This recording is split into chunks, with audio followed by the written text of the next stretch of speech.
একটি নিরীহ বানর বাচ্চা একটি ডাবের খোসার মধ্যে তার মাথাটা ভেতরের দিকে আটকে ফেলেছে এবং সেটা কোনো মতেই বের করতে পারছে না। তার সঙ্গী পাশে বসে সেটা শুধু দেখছে, কোনো মতেই তার মাথাটা বার করতে পারছে না। সে প্রচণ্ড চেষ্টা করছে এবং কি করবে ভেবে বুঝে উঠতে পারছে না।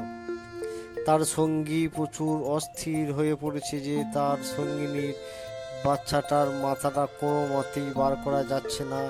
সে কি করবে ভেবে পাচ্ছে না। এই নিরীহ বাচ্চা দুটি কি করবে লাস্ট পর্যন্ত সেই ভিডিওটা আপনারা দেখতে থাকুন এবং অনেক অপেক্ষা করে বসে থাকার পর সে চেষ্টা করতে লাগলো, কিন্তু কোনো মতেই বাচ্চার মাথাটা বার করতে পারছিল না।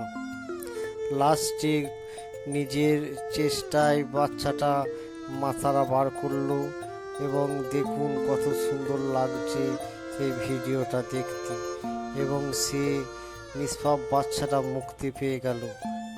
ভিডিওটা দেখলেই আপনারা বুঝতে পারবেন কত সুন্দর একটা সিন।